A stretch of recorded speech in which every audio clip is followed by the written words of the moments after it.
फूल छीटक गीत सुना रहल छी। पाबनिमे जे फूल छीटल जाइ छै।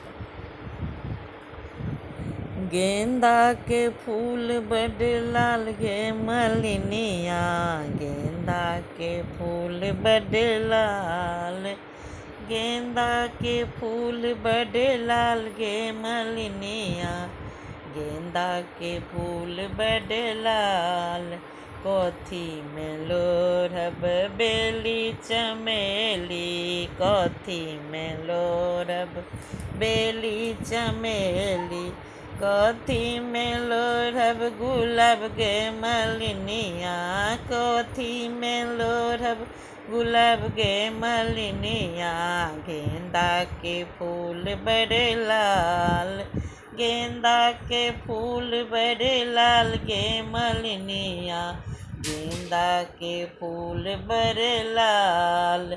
डाली में लोढ़ब बेली चमेली, डाली में लोढ़ब बेली चमेली, खोइछा में लोढ़ब गुलाब गे मलिनिया, खोइछा में लोढ़ब गुलाब गे मलिनिया, गेंदा के फूल बड़े लाल, गेंदा के फूल बड़े लाल गे मलिनिया, गेंदा के फूल बड़े लाल।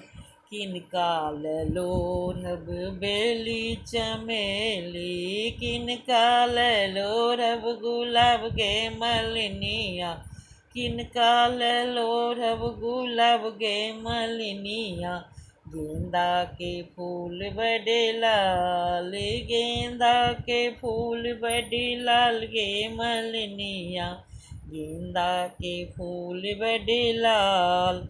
बिसहरि लोढ़ब बेली चमेली, बिसहरि लोढ़ब बेली चमेली, गौरी लोढ़ब गुलाब गे मलिनिया, गौरी लोढ़ब गुलाब गे मलिनिया, गेंदा के फूल बड़े लाल। किनका समांगब जुगयहि बाती, किनका समांगब जुगयहि बाती, किनका समांगब सोहाग गे मलिनिया, किनका समांगब सोहाग गे मलिनिया, गेंदा के फूल बड़े लाल, गेंदा के फूल बड़ लाल गे मलिनिया, गेंदा के फूल बड़ लाल। बिसहरि समांगब जुगयहि बाती, बिसहरि समांगब जुगयहि बाती, गौरी समांगब सोहाग गे मलिनिया, गौरी समांगब सोहाग गे मलिनिया, गेंदा के फूल बड़ लाल, गेंदा के फूल बड़ लाल गे मलिनिया, गेंदा के फूल बड़ लाल। जय हो।